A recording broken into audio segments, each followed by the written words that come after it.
사랑합니다. 아유, 정말 코로나가 끝도 없고 대단하네요. 아무리 감기라고 하더라도 분명히 그 일을 당한 분들은 많이 불편하신데 여러분들 늘 건강 유의하시면 좋겠습니다. 지난주에 저는 고린도전서 1장 1절 말씀을 가지고 교회라는 곳이 참 희한한 곳이다. 절대 만나면 안 될 것 같은 사람, 한자리에 같이 있을 수가 없을 것 같은 사람들을 모아놓은 곳이 교회다 말씀드렸죠. 교회를 박해하고 교회를 잔멸해버렸던 그 사람을 교회의 사도로 불러주신 예수님. 만약에 그 원수 같은 사람이 내 원수인데 그 사람이 내 옆에 있다면 교회 생활 가능하겠습니까? 굉장히 조용하시네요. 말이 쉽지 쉬운 게 아니에요. 내 원수를 내 옆에 두다니요. 내 원수를 사도로 세우다니요. 어떻게 그걸 따르겠어요? 그런데 주님은 그렇게 세워놓으셨어요. 그게 교회라. 그런데 오늘은 고린도에 있는 하나님의 교회에 관해서 말씀을 나누려고 합니다. 지난주에 말씀드린 것처럼 오늘은 고린도라고 하는 자체에 관해서도 충분히 좀 설명을 할 필요가 있는데요. 설교를 시작하면서 한 가지 아주 쉬운 질문을 드릴 테니까 마음으로 한번 대답해 보세요. 우리 일산교회는 이쁩니까? 제가 마음으로 대답하라고 했으니까 아마 예 아니요 이렇게 대답하기가 밖으로 내기가 어려우셨을 텐데, 그러면 하나만 더 여쭐게요. 일산교회는 뭐가 이쁩니까? 대답하셨죠? 오늘 설교는 바로 이 문제에 대한 답을 찾는 설교입니다. 예고해 드린 대로 고린도라고 하는 도시에 관해 알아볼 텐데요. 고린도는 당시에 헬라 지역의 가장 큰 세계 도시 중에 하나였습니다. 아주 오랫동안 헬라라고 하는 나라, 그리스라고 하는 나라는 도시 국가의 연합체였잖아요. 도시 국가가 연합해 있는 나라가 그리스라는 나라였죠. 그 중에 가장 유명한 도시 국가 세 개, 뭐가 있죠? 잘 아시는 아테네, 또요 아테네의 강적이었던 스파르타, 그리고 고린도. 이 세 도시가 아주 강력한 도시국가였습니다. 고린도의 위치는 어딜까요? 지도로 한번 확인하시죠. 생각보다 글자가 작네요. 저는 잘 보일 줄 알았는데 지도로 정확히 보이시는지 모르겠는데 아테네하고 스파르타 사이에 고린도가 있는데, 고린도는 지금 지도로 정확히 보이는지 모르겠습니다만 고린도는 이쪽 오른쪽 에게해라고 하는 바다와 왼쪽 이오니아라고 하는 바다, 그 두 개를 연결하는 그 지점에 위치하고 있습니다. 그래서 고린도는 항구를 두 개를 가진 부유한 도시라고 그리스의 지리학자인 스트라보가 그의 책 지리학이라는 책에서 말해 주었습니다. 동쪽으로 갈 수도 있고 서쪽으로 갈 수도 있고, 그 고린도에서 딱 출발하면 바로 아시아 터키예요. 고린도에서 왼쪽으로 출발하면 바로 유럽이고 이탈리아, 당시 제국의 수도였던 로마로 갈 수 있죠. 조금 더 지도를 확대해 볼까요? 고린도 보이시죠? 아테네도 보이고, 위에 데살로니가는 그리스의 북부 지역을 마케도니아라고 하는데 마케도니아의 주도였습니다. 오른쪽으로 가면 터키의 에베소, 더 오른쪽으로 가면 신약 성경에 나오는 안디옥, 그 아래가 예루살렘, 그 왼쪽은 이집트의 알렉산드리아, 쭉 왼쪽으로 가면 카르타고, 그리고 위에 제국의 수도 로마, 한가운데 고린도는 위치해요. 그래서 고린도에 있다고 하는 건 로마 제국 전체 어디로든 가기가 가장 용이하다 하는 뜻이고, 그렇기 때문에 참 많은 사람들이 그곳에 모였어요. 제가 마케도니아라고 하는 곳을 아까 보여드렸는데, 마케도니아는 알렉산더 대왕이 그 전체를 제패할 때 마케도니아의 수도라고 할 만큼 대단한 도시였고, 그런데 그 마케도니아 제국이 무너진 이후에 고린도라고 하는 도시가 많이 떴거든요. 그러다 보니 위치도 좋고 신흥 신도시예요. 우리나라 말로 하자면 일산 신도시예요. 서울 아니고 이제 새롭게 뜨는 도시 고린도. 여러분들께서는 어떻게 이해하고 계신지 모르겠는데, 저는 일산교회 처음 부임할 때 일산에 대한 열등감이 상당했습니다. 원서를 쓰기는 썼는데 일산교회에서 나 같은 사람 부르겠나? 왜 그렇게 생각하냐고? 일산이 얼마나 부자 동네인데. 내가 예전에 일산에 한번 잠깐 보니까 막 멋진 빌라 같은 집들도 많고 세상에 도시가 너무 좋던데, 마음만 먹으면 매일 아침마다 호수공원 산책도 하고 세상에 그런 도시가 없던데, 그런 도시에서 나 같은 인생을 부르겠어? 이게 제 생각이었습니다. 참 그 영광스러운 도시에 제가 와 있다니. 그게 고린도예요. 그런데 당시의 고린도는 항구 도시의 어려움도 가지고 있었습니다. 정말 신흥 신도시고 아시아와 유럽으로 다 퍼져나갈 수 있는 도시였기 때문에 많은 사람들이 고린도로 몰려왔습니다. 그러다 보니 종교적으로도 매우 혼란스러운 도시이기도 했습니다. 고린도에서는 여러분 몇 번 들어보셨을 텐데, 사랑의 여신 아프로디테를 섬기는 신전이 있었고, 그 신전에는 무려 1000명의 신전 창기가 기다리고 있어요. 그래서 남자들이 그곳에 가서 신전 창기와 몸을 섞으면 그게 아프로디테를 예배하는 예식이었어요. 뿐만 아니에요.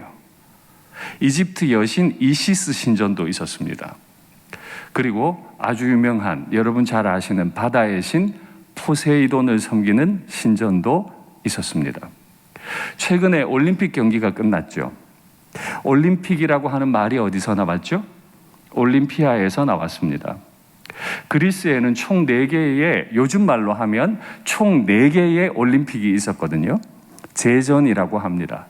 그 총 4개의 올림픽 중에 가장 유명한 게 올림피아 제전, 두 번째로 유명한 게 델포이 신전, 네 자신 알라 하는 구절이 적혀있는 델포이 신전에서 열리는 제전, 세 번째가 네메아 제전, 네 번째가 이스티미아 제전인데, 이 이스티미아 제전이 고린도에서 열려요.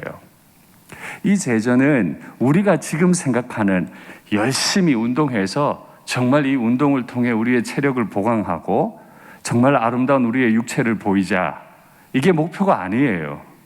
이스티미아 제전의 목표는 바다의 신 포세이돈을 숭배하는 행위였어요.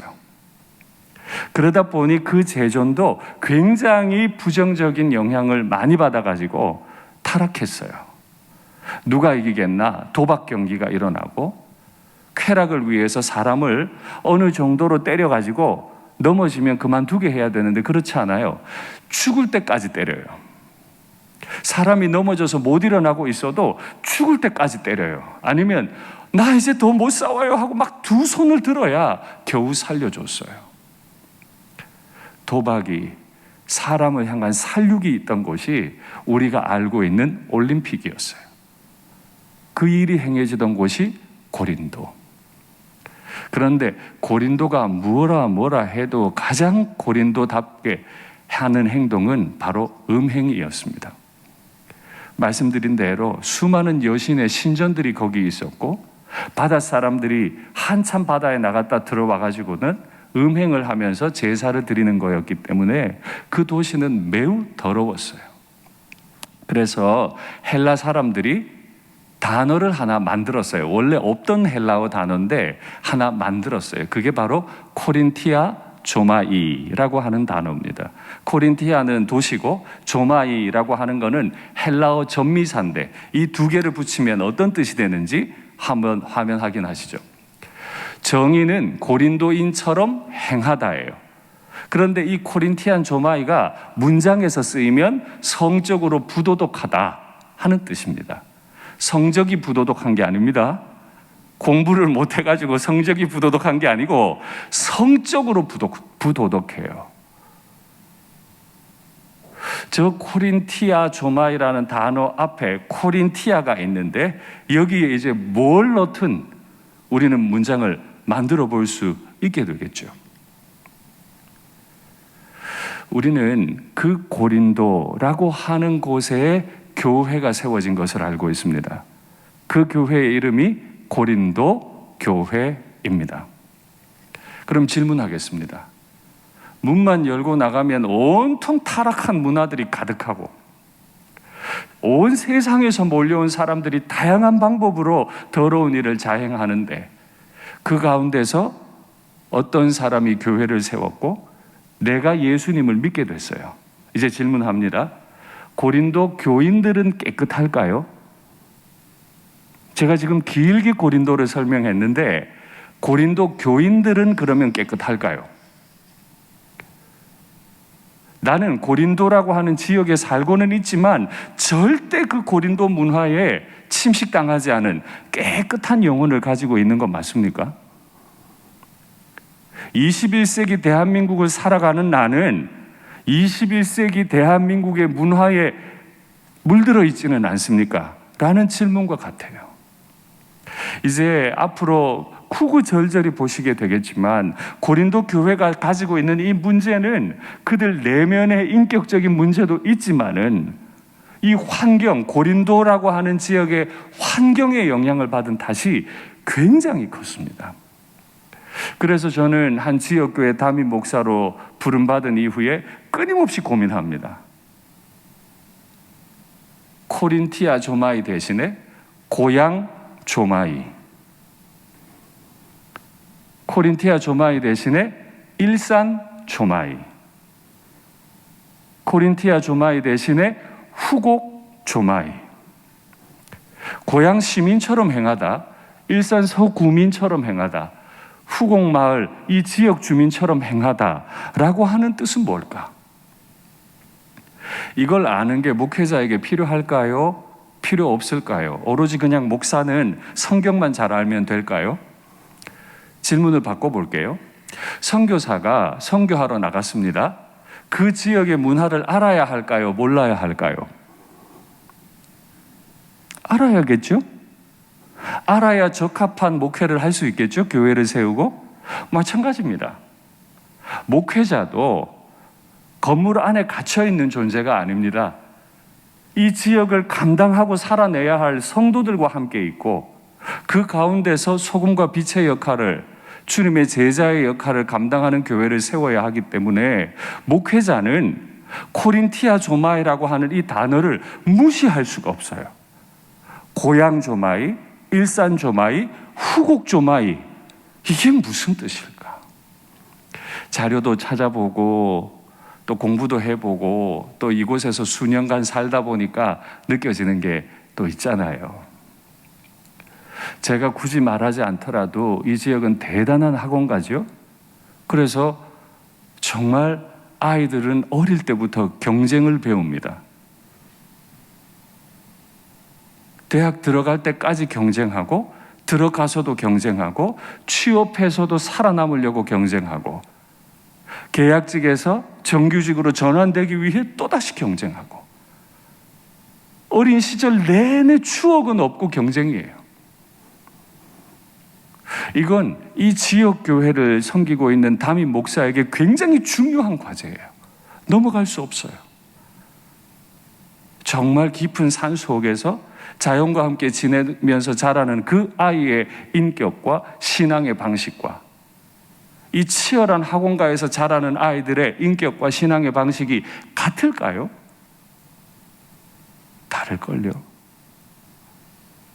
이렇게 최첨단화된 대한민국과 아프리카 산골에서 자라는 아이가 다르듯이 이 대한민국도 쪼개어 보면 이 지역의 문화라는 게 분명히 존재해요. 혹시 그거 아세요? 대한민국의 이 도시들을 잘게 쪼개면 이 일산 신도시의 부모님들의 학벌이 구 단위로 쪼갰을 때 전국에서 최고예요. 그러니까 일산 동구 서구의 주소지를 가지고 계신 부모님은 자부심을 가져도 돼요. 왜 그렇다고요? 전국에서 학벌이 가장 높은 부모님이거든요. 이것도 일산을 목회할 때 굉장히 중요한 목회예요. 이걸 제가 알아야 돼요. 시골 농부에게 설교하듯이 하는 건 이 지역의 지적 욕구에 합당하지 않아요. 그래서 저는 성경을 설교를 하더라도 조금 더 깊이 있게 혹은 배경을 가르쳐 드리기도 하고 그 지적인 욕구를 또 채워나가야 하죠. 왜냐하면 성경을 읽을 때마다 질문할 거거든요. 이게 정말 그런가? 이 배경은 뭘까? 영어 성경으로는 어떻게 되어 있을까? 뭐 이런 고민들을 하실 거거든요. 그래서 목회자는 그 수준에 맞도록 설교 원고를 만들고 설교해야 하는 거죠.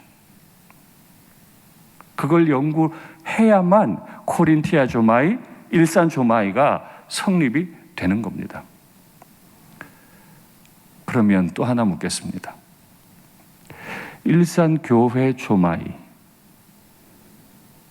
그건 뭡니까?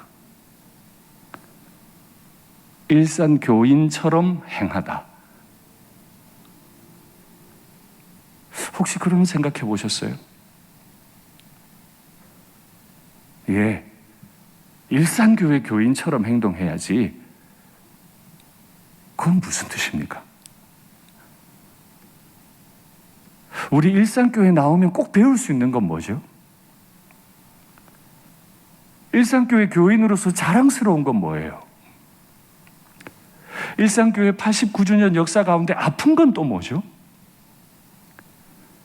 그게 다 우리예요. 저는 4년 전에 이 교회에 부임했고 일산교회 조마이를 파악하고 그 속에 있는 긍정적인 면, 부정적인 면들을 잘 파악해서 말씀으로 치유할 것 치유하고 가르칠 것 가르치고 성장시켜 나가야 할 것 성장시켜 나가는 게 저의 부르심인 거죠. 그 고린도에 있는 하나님의 교회라 그랬잖아요. 꼭 기억하십시오. 우리는 곧 죽어 천국 갈 수 있는 사람이지만 굳이 하나님이 경기도, 고양시, 일산 서구, 후곡 마을 이 주변에 위치한 교인들을 모아놓은 교회에 있습니다. 내 마음에 좋은 대로 하는 게 아니고 고린도의 교회를 두신 것처럼 일산에 이 후곡 마을의 교회를 두셨다 하는 주님의 뜻을 깊이 묵상해야 우리 가운데 왜 이런 문제가 일어나게 됐는지, 이 문제를 어떻게 해결하는 게 주의 뜻인지를 답을 할 수 있어요. 그렇지 않으면 후에 보시겠지만 각 처에서 모인 사람들이 자신이 원하는 교회, 자신이 그동안 배웠던 방식으로 교회 문제를 해결하려고 그래요. 그러면 일산하고 안 맞게 되는 거죠. 주장이 달라져요. 교회가 다양한 건 좋은데 통일되지를 못해요. 이 고민은 굉장히 영적이기도 하고 동시에 기술적이기도 합니다. 그래서 우리는 깊이 고민해야 합니다. 고린도에 있는 하나님의 교회라 그랬죠? 질문하겠습니다. 대한민국은 누구 거예요? 국민 거예요. 교회는 누구 겁니까? 그러면 교인 겁니까? 아니요. 대한민국의 주인은, 그 주권은 국민으로부터 나온다 할지라도 교회의 주권은 오직 하나님으로부터 나오는 줄 믿습니다. 교회가 여기 존재하는 이유는 이 땅의 주인이 하나님이심을 선포하기 위해 있습니다. 그러면 교회의 주인은 하나님이심을 고백하기 위해 여기에 우리는 교회로 있습니다. 그러면 하나님이 주인이심을 선포하고 하나님이 주인이심을 고백한다는 건 어떤 의미를 가집니까? 굉장히 추상적인 말이잖아요. 밖에 나가서 여기 일산 후곡마을은 우리 하나님 거야! 소리치고 다니라는 건가요? 예배당에서 우리 이 일상교회는 하나님 겁니다, 이것만 고백하라는 거예요? 그런 의미가 아닐 거예요. 하나님이 주인이심을 여러 가지 방식으로 이제 보이기 시작해야 되는 거죠. 그래서 제가 한번 이렇게 정리를 해봤습니다. 정말 하나님이 주인이신 일상교회가 무엇을 노력해야 할까? 하나님이 주인이신 걸 어떻게 드러낼 수 있을까? 다 아시는 내용이지만 정리된 거 한번 보시죠. 주인이신 하나님께 마땅히 드려야 할 공적 예배가 온전히 드려지고 있는가? 나 혼자 열심히 오는 것 말고 정말 예배가 정확하게 잘 준비가 되고 사모하는 마음으로 준비가 되고 예배를 드리고 있는가, 우리는? 아유, 빨리 해. 아유, 헌금 지난주에 다 얘기했잖아. 빨리 넣어. 하나님 주인 아니죠? 주인을 어떻게 그렇게 돼? 하나님이 주인이심을 정확히 고백하는 공적 예배가, 예배를 존중하는 모습이 우리에게 있는가? 두 번째요, 하나님이 주인이심을 나누어야 할 훈련과 소그룹. 소훈련은 뭘 훈련하는 거죠? 하나님이 주인이심을 나누는 거예요. 그래서 제자 훈련, 사역 훈련, 내 몸, 내 시간의 주인이 하나님이십니다, 그거 고백하는 게 제자 훈련. 사역 훈련은 이 교회의 주인이 하나님이십니다 고백하게 하는 게 사역 훈련. 그리고 소그룹으로 모여서 구역장님이, 주일학교 선생님이 구역원들에게, 제자들에게 끊임없이 그 이야기 나누죠. 세 번째, 하나님을 주인으로 고백하는 다음 세대를 교육해야 됩니다. 우리 주일학교의 교육 목표는 뭐죠? 다음 세대를 하나님이 자신의 인생의 주인이심과 하나님이 나를 통해 이루실 일이 무엇인지를 끊임없이 하나님을 고백하게 하는 교육으로 만들어 가야 되죠. 저는 작년 말에 분명히 모든 재직들에게, 또 세례교인들에게 재직회와 공동의회에 오셔서 우리 교회 올해 2022년에 예산을 어떻게 세웠는지 다 들으시고 같이 기도하자고 초청했습니다. 이제 질문하겠습니다. 우리 교회 2022년에 예산을 알고 계세요? 직분자는 아셔야죠. 그러라고 직분 받았는데, 특별히 다음 세대를 통해 하나님이 주인이심을 끊임없이 드러내기 위해서 교육위원회에 배정된 예산이 얼마인지 아세요? 그것까지는 다 알기가 어려우실 수 있어요. 가르쳐 드릴게요. 2억 3천만 원입니다. 2억 3천만 원이면 일반 이 시 단위에 100명쯤 되는 교회의 1년 예산입니다. 그 1년 예산이 주일학교 다음 세대 아이들 양육하는 돈으로 다 들어갑니다. 근데 사실 그것만이 아니죠. 이 주일학교 아이들을 양육하기 위해서 풀타임 사역자로 다 바꿨잖아요. 그건 그 아이들을 위해 바꿔준 거예요. 풀타임 사역자들, 주일학교 풀타임 사역자들의 생활비, 그분들의 사택, 그분들의 신방비까지 다 포함하면 2억 3천만 원보다 훨씬 더 많아지죠. 그걸 왜 그렇게 계산할 수 있죠? 우리가 선교사님들께 보내는 사례비는 인건비입니까? 선교비입니까? 인건비라고 안 해요. 선교비라고 하지. 주일학교 아이들을 위해서 유아부부터 청년부까지 사역자를 부른 거예요. 그럼 그분들의 사례비까지 다 포함하면 아이들을 위한 교육비는 정말 엄청난 금액으로 뜁니다. 왜 이 지역에 있는 교회에서 다음 세대를 양육하는 사역자들을 풀타임으로 전환하고 마음껏 신방하시도록 신방비부터 일일이 다 제공해 드리나요? 코린티안 조마이, 일산 조마이, 일산 교회 조마이, 긍정적으로 바꾸어 가기 위해 그렇습니다. 경쟁하느라고 아침에 눈 뜨고 학교 가고 마치면 학원 가고 지친 몸으로 독서실 가고, 그리고 집에 들어오는 그 아이들, 교회 올 때 힘들어서 못 오는 아이들, 시험 기간 한 달 전부터 학원 특강 때문에 예배 출석 숫자가 반으로 줄어드는 아이들, 그게 정상이 아니기 때문에 그 아이들이 그렇게 고린도에 먹혀버렸듯이 우리 아이들이 그렇게 경쟁에 먹혀버리지 않도록 막아서려고 그 엄청난 재정을 투자하는 거 아니에요? 그게 교회가 할 일. 네 번째 볼까요? 하나님이 주인이심을 전하는 전도와 선교. 이 지역 주민들에게 이 지역의 주인은 하나님이십니다. 그리고 전 세계인들을 향해 전 세계의 주인은 하나님이십니다를 선포하기 위해서 전도위원회, 선교위원회가 있는데, 이 전도 선교위원회를 합하면 1년 예산이 얼마인지 아세요? 2억 7천만 원. 적은 돈 아니죠. 그것만 있는 게 아니고 힘들고 어려운 분들, 우리 교회 안에 이 지역에 정말 어려운 분들을 돕기 위해 예산을 잡아놓은 게 1억 5천만 원. 합하면 2억 7천, 1억 5천, 4억 2천이죠.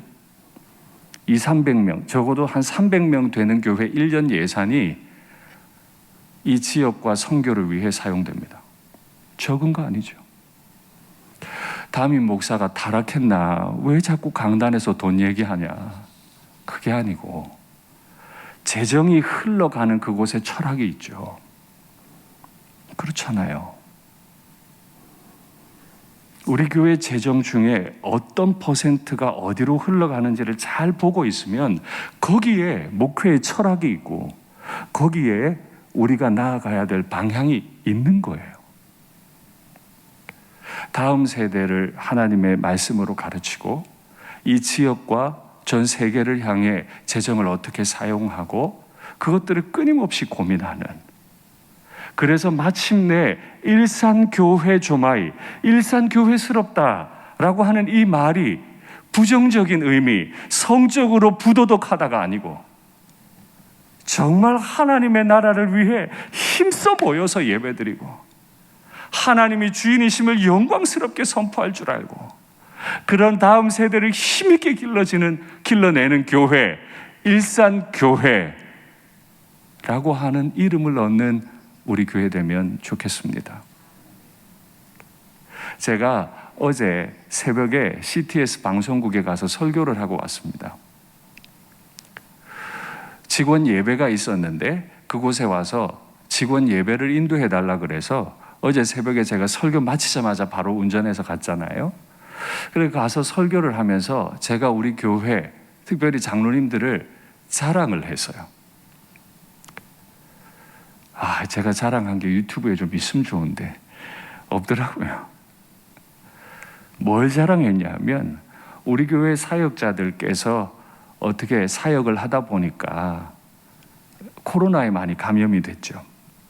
그래서 제가 그 분들께 물었습니다. 어디 감히 담임 목사도 안 걸린 코로나를 말이야. 부교육자들이 다 걸려가지고 예배당 문이나 닫고 어디 감히. 지금 고개 몇 분이 숙이시네요. 제가 이렇게 말해도 되겠습니까? 라고 물었더니 직원들이 가만히 있더라고요. 제가 이렇게 말했어요. 그렇게 말할 수 있음에도 불구하고 우리 장로님들께서 오히려 더 불쌍히 여기시고 고기 사 먹고 힘내라고 더 지원해주는 재정까지 저에게 더 주셨습니다. 그게 우리 일산교회입니다. 전 어디 가서든 자랑합니다. 일산교회 조마이, 일산교회스럽다. 사랑이 참 많구나. 따뜻하구나. 잘 섬기는구나. 이것이 우리 교회 되면 좋겠습니다. 다음 세대를 그 아픔을 보듬기 위해서 사역자를 세우고 부지런히 신방하고 열정적으로 이 지역에 복음을 전하고 힘들고 어려운 분들을 자꾸 보듬고 열방을 향해서 주님께서 주신 재정과 사람들을 보내서 자꾸 섬겨나가는 모습들, 한마디로 줄이면 사랑 아닙니까? 그래서 우리의 뒷모습을 보고 우리의 다음 세대들이 우리를 향해서 일산교회스러운 건 사랑이 많다는 뜻이야, 따뜻하다는 뜻이야, 이렇게 말하게 되는 날이 오기를 간절히 바라고, 그것이 우리의 뒷모습이 되기를 간절히 바랍니다. 그렇게 고린도에 있는 하나님의 교회, 곧 그리스도 예수 안에서 거룩하여지고 성도라 부름을 받은 자들과, 갑자기 교회라고 해놓고 성도라 부름을 받고 거룩해진 자들, 이건 사람이죠. 제가 아까 설교 시작하면서 여쭈었죠. 일산교회 이쁩니까? 일산교회 뭐가 이쁩니까? 이쁘죠? 빨간색 적벽도래, 현수 방식으로 이렇게 달아놓은, 멋지죠? 다 이쁘다 그래요. 근데 교회는 그게 아니죠. 그건 예배당이고, 고린도에 있는 하나님의 교회, 곧 고린도에 있는 하나님의 교회는 뭐냐 하면, 고린도 지역에 있으면서 그리스도 안에서 거룩해져서 성도라고 부르심을 받은 사람들, 그들이 교회라는 거예요. 그러니까 줄이면 교회는 사람이에요. 다시 물을게요. 이번에는 입으로 대답하셔야 돼요. 교회는 사람인데 일산교회 이쁩니까? 장로님 크게 대답하셨는데 일산교회 담임 목사 이쁩니까? 뭐가 이쁩니까? 할렐루야. 이게 일산교회 조마이예요. 아, 글쎄요 목사님, 이러면은 일산교회 조마이가 아닌 거예요. 교회가 이쁘냐라는 질문은 교회 외관을 잘 가꾸어 두었냐, 그것도 필요합니다. 그러나 진짜 이쁘냐라는 질문은 그의 인격이 이쁘냐, 그의 사람됨이 이쁘냐, 그의 신앙 모습이 이쁘냐, 사람이 이쁘냐는 거죠. 각 처에서 그리스도의 이름을 부르는 자들, 곧 너희와 우리의 주 되신 예수의 이름을 부르는 모든 자들에게, 각처라는 말 나왔죠.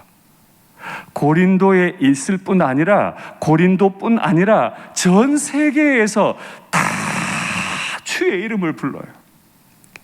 일산교회뿐만 아니라 이 지역뿐 넘어서서, 고양시를 넘어서서, 대한민국을 넘어서서 저 우크라이나 땅에 있는 모든 교인들, 예수님의 이름을 부르는 모든 자들에게 하나님 우리 아버지와 그리스도로부터 은혜와 평강이 있기를 원한다. 이 고린도전서 1장 1절, 2절, 3절만 묵상해도요, 교회가 뭔지 답이 나와요. 그저 일산교회 숫자 좀 늘리려는 거 아니에요. 정말 교회는 각처에서 다양한 사람들이 모였고, 고린도만 해도 양쪽 아시아와 유럽에서 다 몰려드는 도시였기 때문에 사람들이 얼마나 다양한지 몰라요. 하고 싶은 말들이 많아요. 뭐 어떤 문제가 하나 생기면 처리하는 방식이 다 달라요. 다양해요. 그런데 그들이 하나 안에서 통일돼요. 그게 뭘까요? 예수님. 그리스도 안에서 거룩하여지고 성도로 부르심을 받은 자들과 그리스도를 부르는 모든 자들에게, 교회는 다양한 사람들이 다양한 경험을 가지고 모였지만 예수님 안에서 완전히 통일된 공동체. 다양한 의견을 말하더라도 예수님 십자가 앞에서 차렷할 줄 아는 교회, 예수님의 명령 앞에서 차렷할 줄 아는 교회, 그 교회가 진짜 이쁜 교회예요. 그런 교회에 은혜와 평강이 있기를 원한다. 은혜와 평강은 어디서부터 오나요? 내가 이쁘게 만들어 보면, 내가 생각하는 대로 정확하게 모든 일들이 이루어질 때 이뻐지나요? 그게 아니라니까요. 하나님 우리 아버지와 그리스도 예수로부터 우리는 우리의 집을 이쁘게 장식할 수는 있어도 우리 교회를 이쁘게 만들 능력이 없는 사람들이에요. 내 인격 가지고는 교회 이쁘게 못 만들어요. 난 이미 고린도의 문화에 물들어 있어요. 내가 살던 지역과 교회 생활에 다 물들어 있어요. 절대 교회 안에서 만나서 같이 살 수 없는 사람들 다 모아놓은 곳이 교회예요. 내 인격 가지고 아름다운 교회 만들 수 있다고요? 안 됩니다. 사랑해서 결혼한 부부도 가정생활이 그렇게 어려운데, 내 배아파 낳은 내 자식도 내 마음대로 안 되는데 교회를 내 노력으로 만들어 간다고요? 안 돼요. 그래서 교회는 반드시 통일돼야 돼요. 나를 거룩하게 불러주신 분, 그분 안에 있을 때 그분께 간구해서 아버지 우리 가정에 은혜 베풀어 주시옵소서 하듯이 우리 교회에 은혜 베풀어 주시옵소서. 아버지 우리 가정에 평강을 주시옵소서 하듯이 이 교회에 평강을 주시옵소서. 이걸 다 고백하는 게 이 교회의 주인이 하나님이시다, 이 교회의 주님이 예수님이시다 고백하는 거잖아요. 말씀을 맺겠습니다.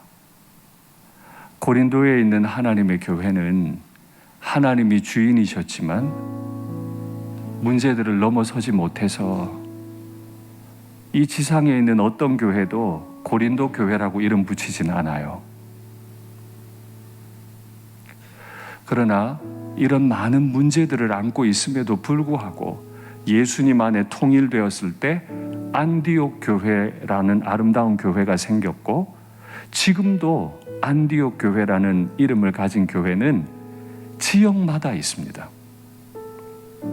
우리 주님 오실 때 일산교회는 어떤 교회로 기억되고, 우리 다음 세대는 일산교회 조마이, 일산교회스럽다라고 하는 걸 어떤 의미로, 이미지로 기억하게 될까요?